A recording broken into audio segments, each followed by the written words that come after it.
Hola a todos y bienvenidos a este su espacio en WayLearn. El día de hoy estamos en el día 2, en la que es la tercera sesión de este bootcamp versión noviembre para desarrolladores de SUI, para desarrolladores en la blockchain de SUI. El día de ayer, recapitulando un poco, vimos la introducción al entorno, al lenguaje de SUI, vimos cómo poder validar funciones, cómo crear un proyecto, cómo testear mis funciones y también cómo definir algunos tipos de variables. Sin embargo, el día de hoy vamos a profundizar un poco más en eso. Vamos a definir otros tipos de variables, además de las numéricas, aparte de que vamos a ver control de flujo y operaciones tanto matemáticas como booleanas. Aquellos que ya tengan un contexto de programación saben a lo que me refiero. Aquellos que no, no se preocupen porque aquí les vamos a explicar todo desde cero y con material gráfico para que sea más fácil y más digerible, no solamente con código. Entonces, sin más que decir, voy a compartir las diapositivas del día de hoy para ver cuáles son los objetivos. Muy bien. Vamos a presentar. Como lo de la cámara también. Esto siempre me lo mueve. Ahí está. Muy bien, día 2, introducción al lenguaje de Moov y conceptos básicos. Como les comentaba, vamos a profundizar en otros tipos de variables, en estructuras de datos también, los básicos al menos, tipos de variables. Vamos a ver también control de flujo, operaciones matemáticas y operaciones booleanas. Objetivos del día, como les comentaba, conocer los diferentes tipos de variables, aprender sobre operaciones básicas y aprender a implementar condicionales y ciclos. Muy bien, entonces, dicho esto, vamos a irnos otra vez a nuestro CodeSpaces, a nuestro entorno de GitHub. Recordemos que es el que hicimos, al que le hicimos fork, al Starter Kit, y abrimos el CodeSpaces. Vamos a darle aquí donde dice Code, y automáticamente nos pone la pestaña de CodeSpaces, y le vamos a dar al que diga, en dado caso de que solamente tengan unas, acceden ahí. Aquellos que hicieron una nueva branch, una nueva ramificación, asegúrense que diga Starter Kit, porque si no les va a cargar la otra ramificación. Esperamos a que haga el setup. Ya no va a ser como la primera vez, no va a tardar tanto porque no va a instalar dependencias, solamente va a reabrir el entorno. Entonces va a ser un proceso mucho más ágil. Este es el código que hicimos el día de ayer. Si pueden ver, es algo simple. Solamente probamos las funciones y conceptos muy básicos. Pero el día de hoy vamos a empezar a profundizar un poco más de eso. Y para eso vamos a hacer uso de nuestro Developer Starter Kit. Recuerden que este PDF lo pueden encontrar en el Gitbook para aquellos que sean nuevos en programación o quieren aprender la sintaxis, el lenguaje de Move de una manera más dinámica, lo pueden utilizar. Si no, no pasa nada, pueden consultar también la documentación oficial. El mismo Gitbook viene con toda la información con la cual hablamos aquí en las sesiones, pero pues la ventaja es que esto tiene una representación más visual, más gráfica y con colorcitos para que sea un poquito más entendible. Muy bien, entonces el día de ayer les presentaba un tipo de variable que son los enteros, números enteros. Les comentaba que estos se representan por una cantidad de bits, las cuales puede ser de 8 hasta 256, y esto delimita la cantidad máxima que se puede representar con ese número. Entonces, sin embargo, existen otros tipos de variables, y a estos se les llaman variables primitivas, que son los tipos más básicos de variables. Además de los enteros, tenemos los booleanos, que solamente son dos, o cierto o falso. En inglés, true or false. ¿Para qué me ayuda esto? Para poder validar ciertas condiciones y comparar cuando una condición se cumple o cuando una condición no se cumple. Esto va a ser muy útil para poder darle una dirección a mi código, en dado caso de que una condición no se cumpla, se ejecute o no se ejecute una cierta acción. Entonces esa parte es muy útil. Y por último, el último tipo de variable primitiva son las addresses, las direcciones. Estas no las vamos a usar tanto aquí, se utilizan más en el dado caso de que queramos validar alguna dirección, o por ejemplo, si tenemos la dirección de un administrador, queremos que solamente ese administrador tenga acceso a una función, pues simplemente la guardamos para que sea como una constante y solamente comparamos eh, el address que le está llamando al address esa de la que está almacenada. Si son iguales, que puede acceder, y si son diferentes, que no puede acceder. Entonces, eso es solamente un ejemplo muy simple de cómo se puede utilizar ese tipo de variable, pero en realidad nosotros en el curso pues casi no lo vamos a usar. Muy bien. Ahora, ¿cómo se definen los tipos de variables? El día de ayer les comentaba que había tres formas de poder definir. Podemos definir variables, que es el const, el let y el letMut. ¿Alguien me podría recordar cuáles son las diferencias entre estas tres? Bueno, más bien dicho, en más fácil. ¿Cuál es la diferencia entre el const y el let? ¿Alguien me lo podría recordar, por favor? Así de súper rápido. Si no, para avanzar. Me gustaría que también esto fuera un poco más dinámico. Entonces, por favor, ahí, si alguien recuerda cuál es la diferencia entre const y let, ahí los leo. Que por cierto, el día de ayer se pasó algo muy fundamental. Eso lo tienen que hacer casi siempre. Si se dan cuenta, cuando nosotros hacemos una modificación aquí, ahorita no se va a ver porque no he hecho una modificación muy significativa, se les va a aparecer este iconito que está aquí. Este es mi control de flujo. ¿Para qué me sirve? Para poder identificar, perdón, qué cambios se han hecho en mi repositorio. Si, por ejemplo, yo me voy a mi repositorio de rápido, me voy a ver aquí, si mal no recuerdo es este de central, pero no sé qué carga, aquí está en central. La branch le pongo que sea la starter kit. Si yo me voy aquí, si se dan cuenta, no está si mal no recuerdo, estoy en source, a ver, déjenme checar. Si se dan cuenta aquí, tengo una carpeta en color verde que se llama primer día. Sin embargo, yo acá no la tengo. Quiere decir que no está actualizado mi repositorio. Para actualizarlo, entonces tendría que darle aquí y ponerle ejercicio del día 1, por ejemplo. Es un mensaje. Este mensaje es significativo a la modificación que están haciendo. Si, por ejemplo, incorporaron una función que haga una suma y le tienen que poner función suma, o se agregó una función suma, o se hizo tal modificación, así. Eso es libre. Una vez que ya pongan ese texto, le dan en commit, le van a dar que sí, y le van a dar en sincronizar, y de nuevo le van a dar que sí. Y listo. Ya con esto, si recargo la página, ahora sí, ya me aparece actualizado. Eso es muy importante. ¿Por qué? Porque si ustedes comparten, pero no comparten el enlace a su repositorio, pero no hicieron esa modificación, no hicieron ese push, se le llama pull realmente, no hicieron ese pull, las demás personas no van a ser capaces de ver esa modificación. Entonces es muy importante este paso. Cada vez que hagan modificaciones, por favor hagan ese pull. Aquí en este iconito que está aquí, es el tercero. Bueno, el cuarto considerando esto. Muy bien. Ahora sí, continuamos. Leo lo que pusieron ahí. Dice Raúl, variable declarada con const no puede ser reasignada. Eso es muy cierto. Dice por ahí Etelberto, mutable e inmutable. Eso también es cierto. Dice, ambas definen constantes, pero const define una constante fuera de una función y let dentro de una función. Eso es muy cierto, Gustavo. Esa es la respuesta correcta. Ronaldo dice, la constante no es modificable, el let es variable, pero sí puede ser redeclarada. No, de hecho, aquí el concepto que está correcto es el que dice Gustavo. Dice, ambas definen constantes, pero const define una constante fuera de la función y let dentro de la función. Ambas, como dice, son constantes, son variables que no se pueden reasignar. De hecho, como ejercicio vamos a hacer lo siguiente. Vamos a ponerle número igual a 1 u 8. Y vamos a darle en build, sui, move, build, y vamos a ver qué es lo que pasa. Ah, pues sí me dejó. Lo estoy haciendo bien. Número 8. Ah, vamos a hacer el test. Perdón. Soy move test. Cierro esto.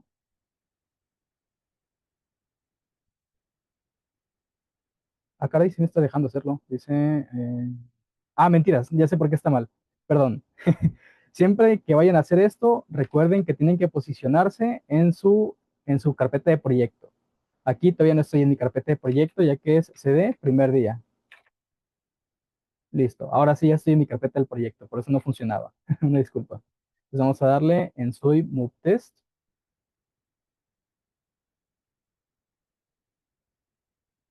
Y listo. Ahora sí ya me aparece el error. Me dice que esta asignación es inválida porque es una variable inmutable.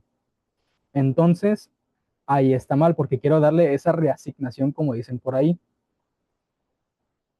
Entonces, eso está mal, es lo que no me deja. Para eso, para que una variable sea mutable, para que una variable pueda reasignar su valor, le tengo que poner la siguiente etiqueta, mut. Ahora sí, si vuelvo a ejecutar esto, ya me debería de marcar sin ningún problema.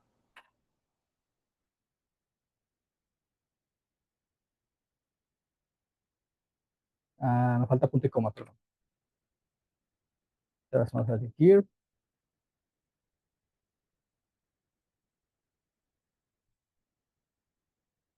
Y ahora sí ya me dejó.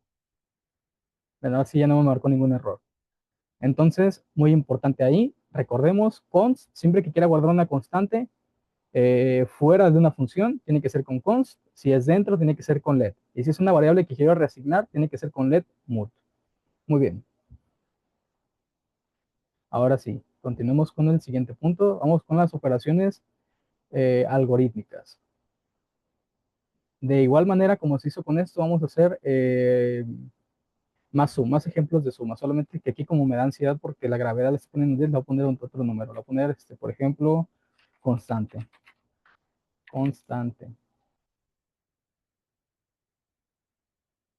Constante. Listo. Entonces, de igual manera como se hace esto, se pueden hacer sumas y restas. Muy bien, vamos a hacer lo siguiente. Número menos esto. Y a número le vamos a reasignar como si fuera un 5. Dentro de este lenguaje se pueden hacer pues las operaciones básicas, que es la suma, la resta, la multiplicación y la división. Vamos a ver qué es lo que pasa. Si ustedes detectan un error, me dicen. De buenas a primeras, ¿detectan ustedes algún error? Constante es igual a 10 y número es igual a 5. Y a esos números los voy a sumar. Primero lo sumo, después lo resto, después lo multiplico y por último lo divido. Vamos a hacerlo en clear y vamos a dar un test a ver qué pasa.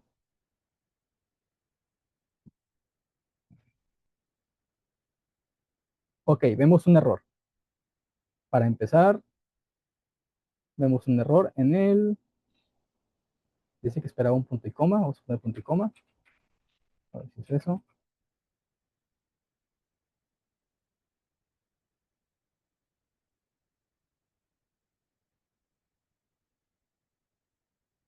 Ok, bien. Aquí me marca un error en la línea 10, que es en donde hago la resta. ¿Por qué creen que me marque ese error? El punto y coma, sí, sí, sí. Lo que es el punto y coma y el CD son mis puntos débiles. Aquí me marca un error en la línea 10. Recordando un poco cómo hacer las tareas de debugging, chequemos esto. Si es error, si aquí marca error y es de color rojo, quiere decir que algo está mal. Si es de color amarillo, quiere decir que no afecta mi funcionamiento, pero aquí me marca un error. ¿Cómo sé en qué línea? Me dice que es en la línea 10 de la función que está en la línea 6, que es la función suma. Y aquí me dice que básicamente el error es por un overflow. ¿Por qué? Porque quiero restar un valor muy grande a un valor muy pequeño. Y eso es muy importante tenerlo en cuenta. Como les comentaba en la sesión de ayer, esta blockchain no maneja, ni ninguna blockchain maneja números flotantes. En su lugar lo que hacen es reemplazar los números, por ejemplo, el 1 por un número más grande, o por ejemplo, 1000 o 100,000. Y ese valor solamente lo dividen en el frontend para poder obtener ahora sí su correspondiente valor ya con punto flotante. En este caso pasó un problema similar. No, recordemos que estos números son números enteros, son números naturales. Los números naturales no son negativos. Entonces, es ahí que viene ese problema. Para, para tenerlo en cuenta, o sea, no se manejan números negativos aquí. Entonces, para solucionarlo, pues habría que mover a un valor más grande, por ejemplo, ponerlo a 10 o ponerlo a 20 o simplemente moverlos. Vamos a darle un clear y vamos a darle en Sweet Move Test.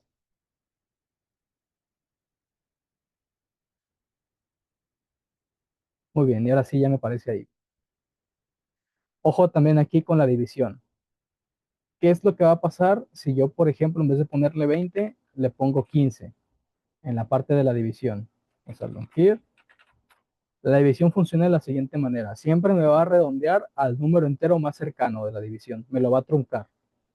En este caso es 1. Me lo redondea a 1. 15 sobre 10 me lo redondea a 1. Eso también es importante tenerlo en cuenta. Siempre lo va a redondear al número entero más grande. Bueno, al número entero más próximo, más bien dicho. Entonces, esas son las operaciones algorítmicas, las básicas. Sin embargo, hay una forma muy interesante en la cual también se pueden hacer. Miren, si recuerdan esta página, es la documentación oficial donde encontramos todos los tipos de variables y las funciones que tienen. Entonces, en este caso vamos a buscar las de números. Por ejemplo, las U8. En las U8 podemos definir una variable y esa variable hacer las siguientes operaciones, como por ejemplo la función max, que dice que compara los números entre x y y me retorna la función que es más grande, perdón, el número que es más grande, básicamente es una comparación. También la función min, lo mismo, pero con el número menor. La función diff, que me hace una resta.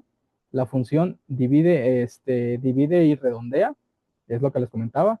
La función pow, que es el exponente, la función de raíz cuadrada y etcétera, ¿no? Y esto para cada tipo de número natural. Entonces, no solamente se tiene esta forma para poder hacer las operaciones, sino que también el mismo módulo de ese objeto, porque estos son objetos, también nos da una forma diferente de poder hacer estas operaciones. Esto en dado caso de que queremos hacer operaciones más complejas, como lo puede ser el exponencial o la raíz cuadrada. Entonces, es importante tener en cuenta esto. No solamente se pueden hacer así. Esto se los voy a dejar por acá por el chat para que lo tengan ahí guardadito. Muy bien. Continuamos con lo siguiente entonces. ¿Qué es lo que pasa ahora en dado caso de que, por ejemplo, digámoslo así, yo quisiera, digamos que en vez de ser un U8, es un U16? ¿Qué es lo que creen que vaya a pasar si hago ahora sí otra vez, ejecuto este código? Recordemos que ahora estoy representando el 10 con un valor, con un número de 16 bits, mientras que este 10 se representa con un valor de 8 bits. Veamos qué es lo que pasa. Vemos que falla. ¿Por qué falla? Porque dice que no son compatibles los dos tipos de objetos o los dos tipos de constantes. Uno lo defino con un U16 y el otro con U8. Y de seguro algunos de ustedes se estarán preguntando, pero no puedo poner simplemente el número y ya, o sea, que lo difiera así solo, como lo pueden ser otros lenguajes. En la blockchain no es posible hacer eso. No es porque no quieran, sino porque no es óptimo. ¿Qué es algo óptimo? Algo que se podría mejorar con el fin de optimizar algún recurso, de mejorar algún recurso. En este caso, los recursos son de cómputo y de almacenamiento. Entonces, esto es así principalmente para poder gestionar de una forma más eficiente la cantidad de memoria que estás usando o que vas a usar. Si vas a tener una variable que tú sabes que solamente va a ir, por ejemplo, del 0 al 10 o del 0 al 100, ¿para qué almacenar esos números con representaciones muy grandes? Cuando con una representación pequeña te es suficiente y con eso ya estás optimizando tus recursos. Es por eso que se hace así. Y en este caso hay un problema porque se quieren interpretar dos valores que están definidos de manera diferente.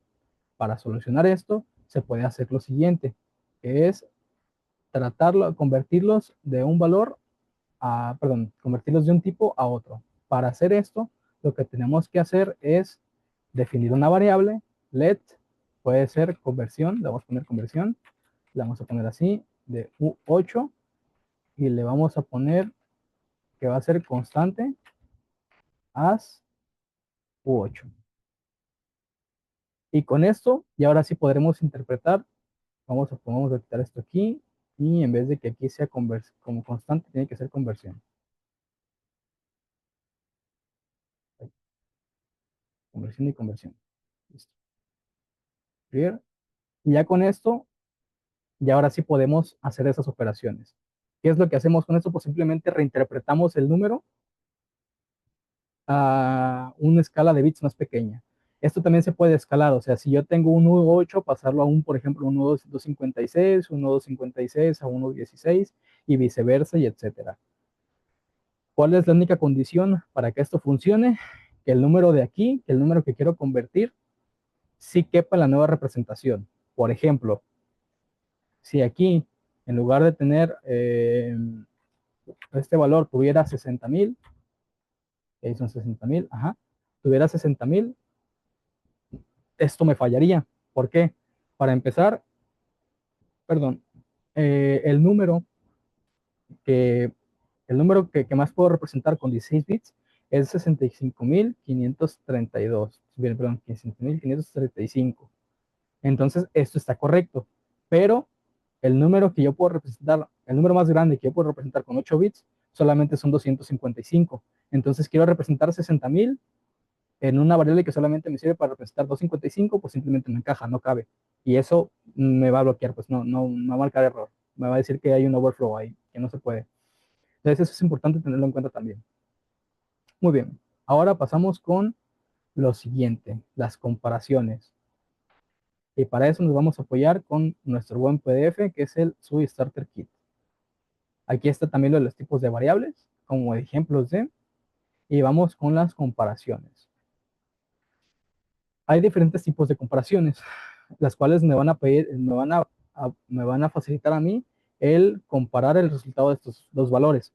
Sin embargo, el resultado de estas comparaciones son variables booleanas. Como les comentaba, o es true o es false, o es verdad o es mentira. Entonces, para poder hacer esto, vamos a poner los ejemplos aquí, vamos a eliminar esto, o más dicho, lo vamos a comentar para que no nos meta ruido. ¿Listo? Y vamos a poner un print otra vez. Vamos a poner un print, hacerlo así, y la comparación va a ser número, así, es igual a conversión, conversión. Vamos a ver qué pasa si corro esto. Muy bien, con estas comparaciones lo único que me interesa a mí es poder obtener si esa condición o esa declaración, esa comparación es cierto o es falso. Aquí me está marcando un error, precisamente por esto, por el overflow. Aquí, si mal no recuerdo, tenía un 100, un 10 creo, tenía un 10. Sí, justamente lo que les decía, marca error. Ahí sin querer queriendo ya se probó. Muy bien. Entonces, ¿qué es lo que me está regresando aquí? Un false, que es falso. ¿Qué quiere decir? Que número no es igual a conversión. Y de esta manera yo puedo probar las otras diferentes comparaciones, que es, probamos la igualdad, la desigualdad, si es que son diferentes, y en este caso probamos la desigualdad, nos va a dar un true. Vamos a hacerlo, vamos a intentarlo. ¿Sí? Conversión, vamos a darle otra vez un test.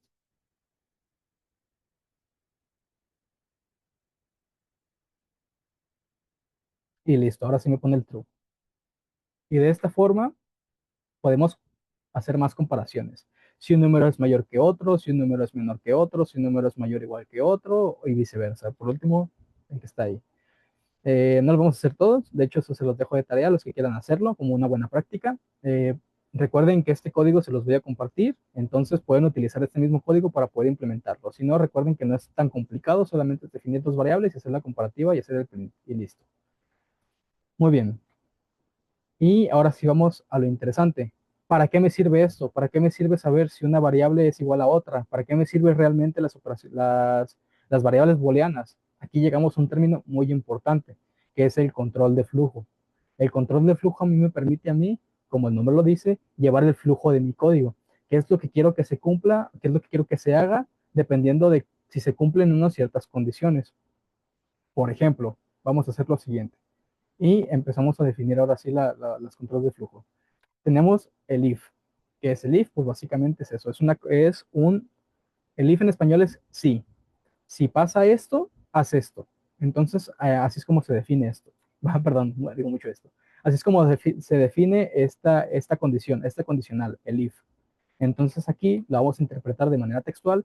Si número es mayor al número convertido, que es conversión,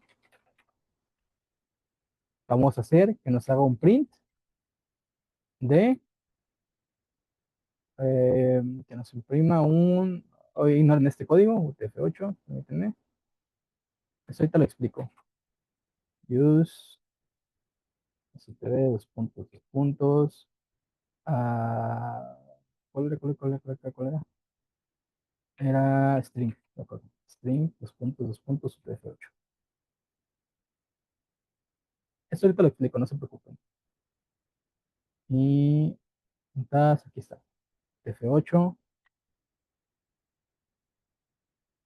pongo la B, pongo número es mayor. Listo. Muy bien, ¿qué es lo que dice aquí? Bueno, sirve y aprovecho a platicar un poco de este tipo de variable. Dentro de, no solamente existen aquí tipos de variables numéricas o booleanas, también están los tipos de variables que son strings, que son textos. ¿Cómo puedo representar, cómo puedo guardar variables de texto? Palabras, básicamente. Existen dos formas de hacerlo, que es con strings, cadenas de caracteres en un formato establecido. En este caso el formato es UTF-8, es el que normalmente cualquier procesador de texto utiliza. Y aparte existen otra forma de representarlo que es con cadenas de caracteres, que es su representación, si mal no recuerdo, en el código ASCII. Entonces, tengo esas dos formas para representar texto. En este caso, la forma más fácil para nosotros de interpretarlo es con el string. ¿Por qué? Porque, como les comentaba, ya están formateadas en un formato que es fácil de entender. Entonces, para eso utilizo la siguiente librería. Esto ya es estándar, esto ya digamos, lo que lo pueden copiar y pegar, tal cual. Y para poder hacerlo, me piden que tiene que ser una cadena de caracteres mediante la función UTF-8. Es por eso que lo hago así. Entonces, si yo corro este código, me dice que this type, con otra notación, dice, if conversión. Vamos a ver qué es lo que me está poniendo aquí el error, que me esperaba un punto y coma, claro. Y después de eso me dice que invalid call para print, ajá, número es mayor, native print. Acá falta una referencia, vamos a darle un clear. Ahí, clear, otra vez un move test. Ah, parece que sí me está pidiendo una referencia. A ver, si le doy aquí, así, a ver qué tal.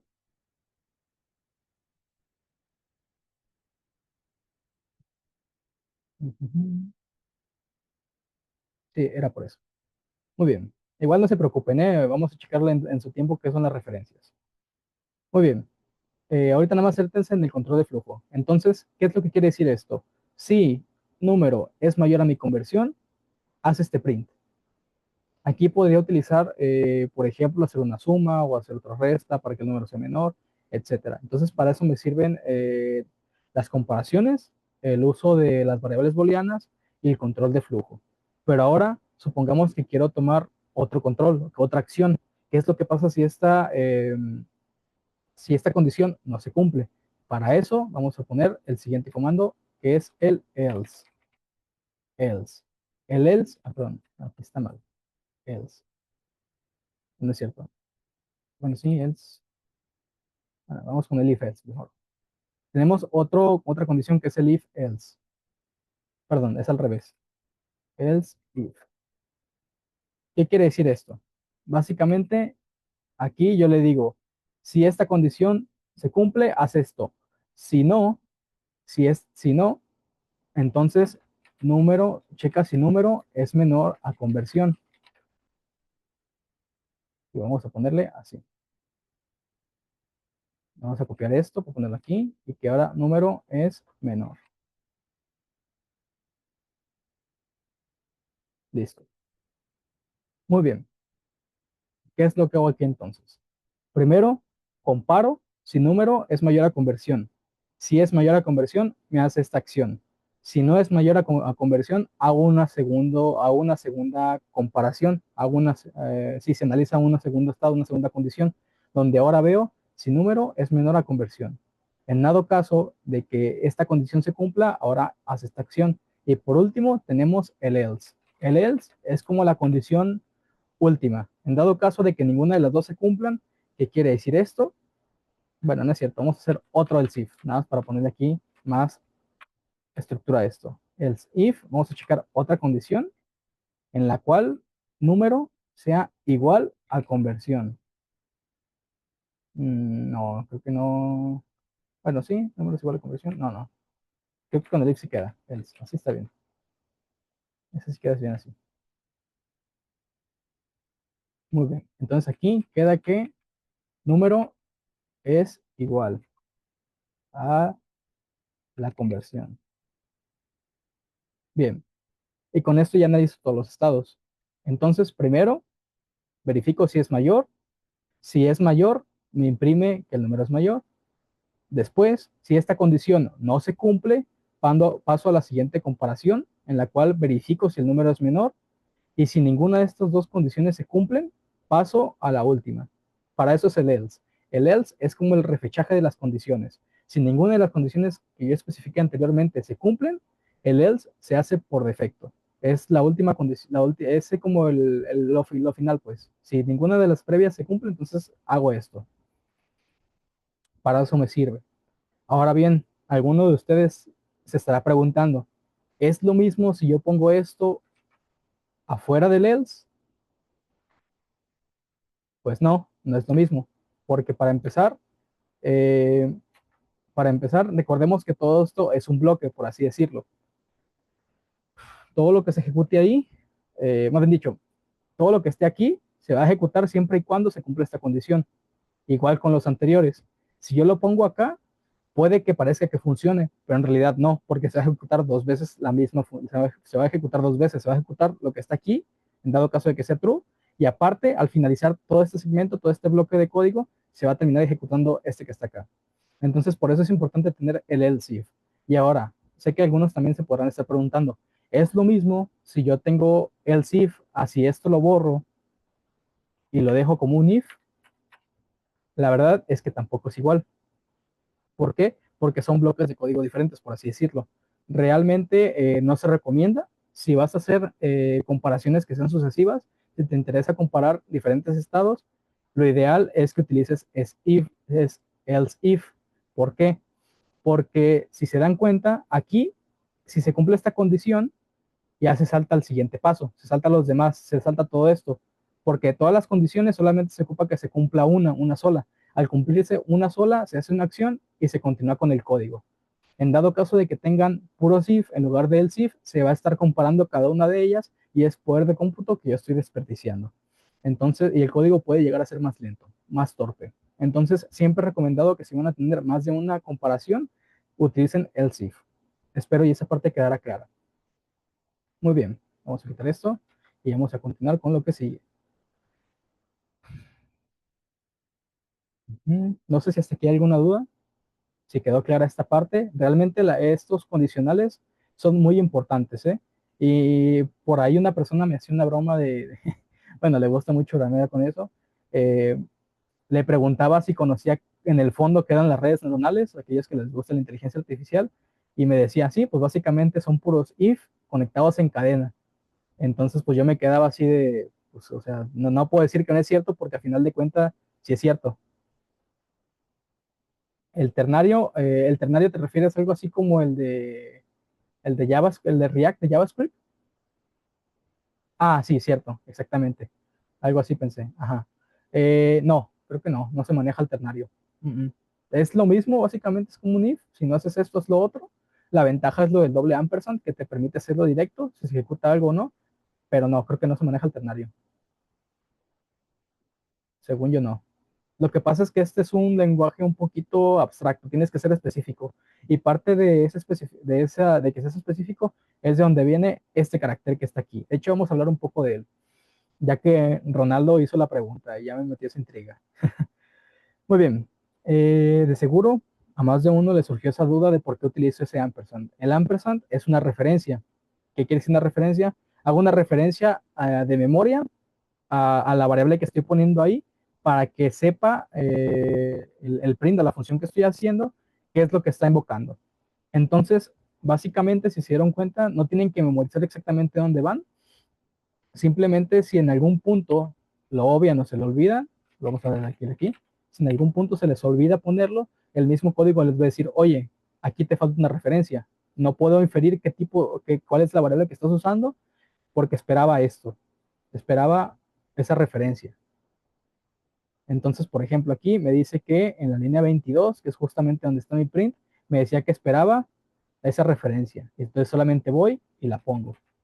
Es lo único que puede llegar a ser un poco molesto de este lenguaje, pero eventualmente uno va aprendiendo. Y si no, les digo, la misma terminal les va diciendo cuándo es que esperaba esa referencia. Solamente es cuestión de aprender a leerla y perderle el miedo a esos errores, a interpretar esos errores. Muy bien, entonces, ya que parece que no hay ninguna duda respecto al control de flujo, vamos con los siguientes, que son los ciclos. ¿Qué es lo que pasa si ahora quisiera que una tarea se ejecutara cierta cantidad de veces? Eso también se puede hacer aquí. Y para eso es que tenemos los ciclos, que principalmente tenemos dos, que son el while y el loop. ¿Alguno de ustedes, así de buenas a primeras, sabe cuál es la diferencia entre el while y el loop? Que es el while y el loop. ¿Alguno de ustedes en lo que toma agua saben cuál es la diferencia entre esos dos?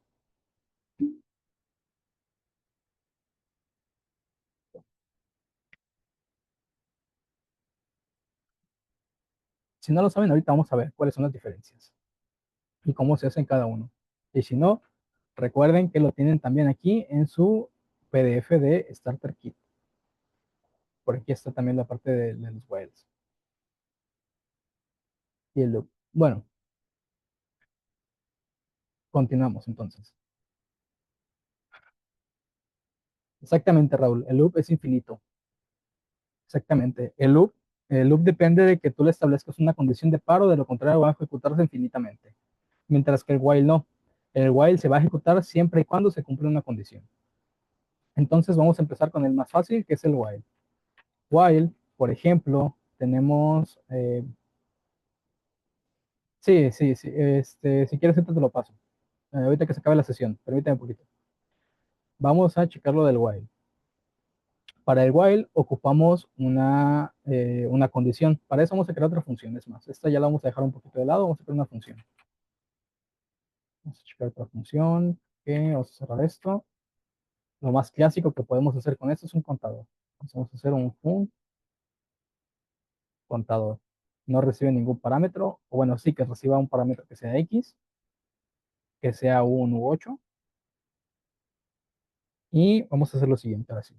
Vamos a especificar una variable que sea mutable, letMut, que se llame cuenta, por ejemplo. Cuenta que sea también 1.8, que sea igual a 0. Muy bien. Entonces, ahora sí, while, usamos la palabra para while, x sea menor a cuenta, haz esto, haz lo siguiente. Así es como funciona básicamente. Mientras x sea menor a cuenta, sea mayor, ¿no? Si mal no recuerdo, sí, sea mayor. Aquí se me cuatropearon los signos. Mientras x sea mayor a cuenta, haz lo siguiente. ¿Qué va a hacer? Vamos a hacer un print, por ejemplo. Print, ponerle la referencia, que no se nos olvide. Y ponerle el valor que va a ser x. Ah, perdón, cuenta. Y punto y coma también. Uh-huh. Y después de esto vamos a hacer cuenta igual a cuenta más 1.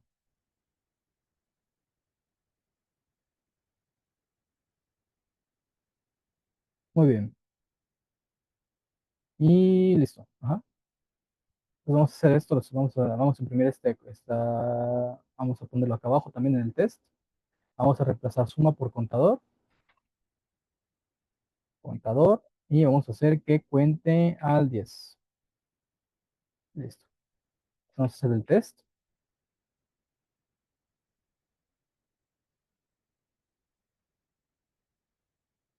Muy bien, aquí vemos que va contando del 0 al 10, al 9, que son 10 dígitos. Muy bien, entonces, ¿cómo funciona esto? Explicándolo un poco. Se crea una función que se llama contador, que recibe un parámetro de entrada. No se preocupen tanto por las funciones, mañana vamos a profundizar más con ellas. Vamos a crear una variable mutable que se llama cuenta, la cual empieza en ceros, que es un U8, número de 200, que máximamente se puede representar con 255, número de 255, y ahora pongo el while, que es mi ciclo. Mientras X sea mayor a cuenta, quiere decir esto, mientras 10 sea mayor a mi cuenta que está aquí, se va a hacer un print y se va a hacer una suma. Se le va a sumar un 1 ahí. Y sobre eso es que funciona. Esto siempre va a funcionar, esto va a funcionar siempre y cuando esa condición sea true, sea verdadero. En el momento en el cual pase a ser falsa, se detiene y se sale. Así es como funciona el while. Caso contrario, ¿qué es lo que pasa con el loop? El loop es diferente. Como comentaban por ahí, el loop es infinito. Entonces, en ese caso, funciona de una forma un poco diferente. Vamos a comentar esto y vamos a generar lo del loop. Entonces, tenemos el loop, palabra reservada loop. En este caso, si se dan cuenta, no se tiene que especificar una condición como es en el while, simplemente se abre y vamos a poner lo que es la suma primero. Cuenta igual a cuenta más 1. Ojo aquí, siempre, siempre, siempre tienen que empezar poniendo cuál va a ser la condición de paro, cuál va a ser la condición que necesito que se cumpla para que se escape del loop.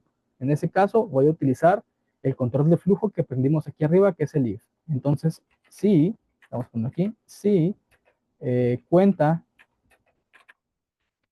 cuenta es mayor a X, entonces break, salte, escapa de aquí. Así es como funciona esto. Caso contrario, vamos a hacer el print. Está aquí. Se copió y pegó acá abajo. Aquí, por ejemplo, le podría poner un else. Else, así, y acá abajo. Listo. Muy bien. Entonces, si corro esto, debería de dar algo similar a lo de ahí arriba. Bien. No sé que se cuenta del 1, si va a contar con el 1, del 1 al 10. Sí, este sí cuenta del 1 al 10. Muy bien. Si se dan cuenta, me funciona lo mismo. Cuenta 10 veces. Hace el mismo proceso 10 veces. El otro era del 0 al 9, que son 10, y este es del 1 al 10, que son la misma cantidad de veces. Entonces, no solamente, sin embargo, a diferencia del while, no solamente me sirve para poder hacer este tipo de funciones, para hacer que las tareas se hagan repetitivamente, sino que cuento con con otras palabras reservadas que complementan y mejoran el funcionamiento de mi loop, no solamente para hacer que algo se repita constantemente. Por ejemplo, el break, como lo vieron, es una condición que tiene que ir sí o sí para escapar de ese loop. Caso contrario, queda atrapado ahí infinitamente.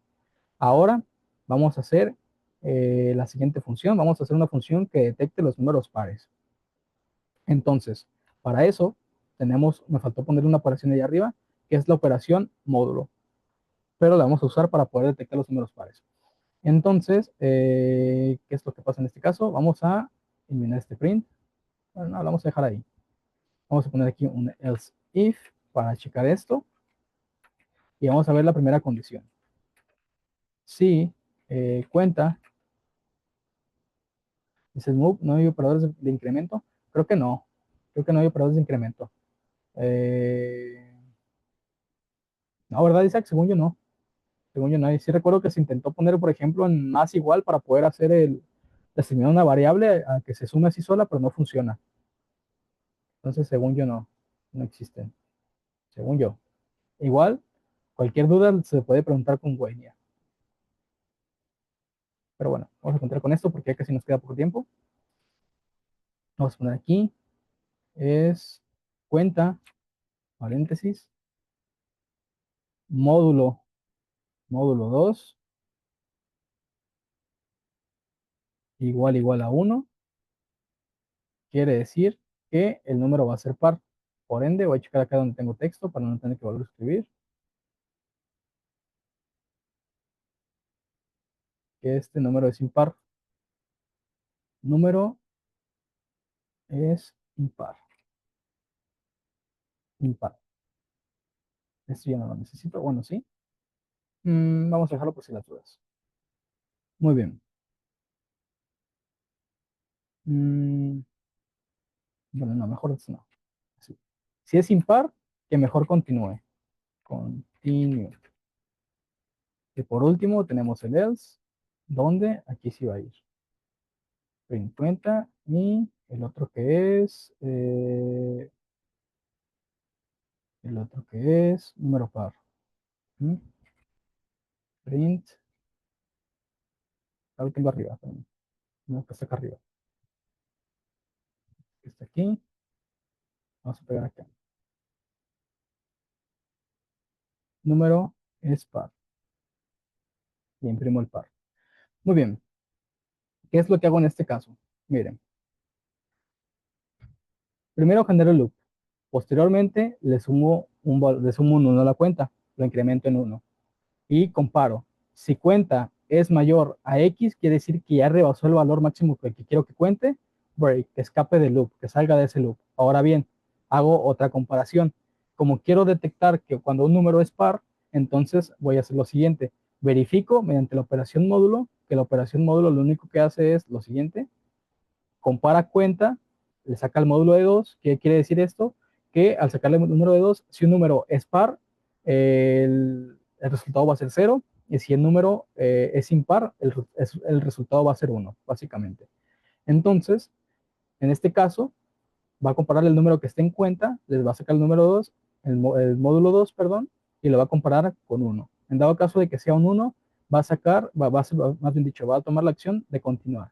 ¿Qué quiere decir el continuar? Esa es una palabra reservada que no tiene una función que tampoco tiene el while, según yo. Entonces, este continue lo que hace básicamente es que obvia la siguiente sección del código y vuelve a empezar el loop desde el principio. Es como si fuera un goto, para aquellos que sepan programación, que ya no se usa tanto el goto, pero es lo que hace básicamente. Cuando llegue a este punto, en lugar de continuar con el siguiente código, lo va a regresar al loop. Y la manera en la que tengo que comprobarlo es, por ejemplo, vamos a poner aquí lo de final. Aquí vamos a poner este print. Vamos a ponerle aquí abajo, final del loop. De hecho, no. Vamos a hacer lo siguiente. Vamos a quitar esto de aquí. Y vamos a pegar acá abajo. Para que imprima la cuenta ya cuando salga del if. Entonces, ya que se termine esto, básicamente lo que va a pasar es que al ser un número impar, no voy a imprimir el número actual de la cuenta. Solamente la voy a imprimir cuando el número sea par. Vamos a darle un clic aquí. Ay, perdón. Here. Vamos a darle en su move test otra vez para probar.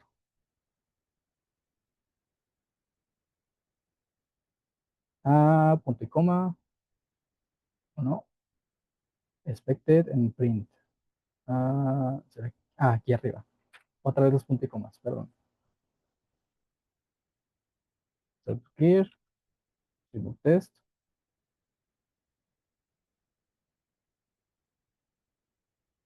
print, 44 dice. ¿Será por esto? Sí, sí es por el div. Aquí me falta punto y coma.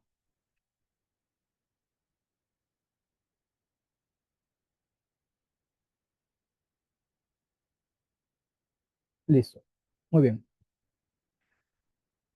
Y como pueden ver, a pesar de que el print está fuera de mi if, esta palabra de continue me obliga a mí, bueno, obliga al código más bien a reiniciar el loop desde el principio. No lo continúa, no escapa del if, sino que regresa desde el loop. Y es por eso que solamente se imprime el valor del número cuando llega el else.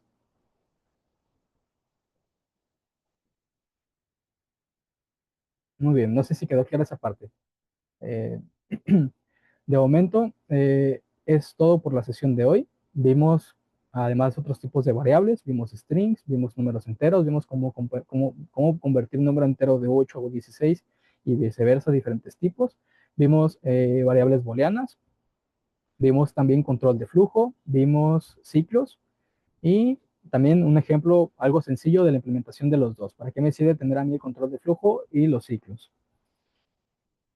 Pues nada, espero que les disfrutaran mucho la sesión de hoy. Si no les quedó claro algunas cosas, nos vamos a quedar un rato para contestar preguntas. Si no, recuerden que esta sesión la pueden volver a ver cuantas veces quieran. Perdón, recuerden que también tienen el PDF en el cual se pueden apoyar para entender estos conceptos un poco más, en dado caso de que sean más visuales.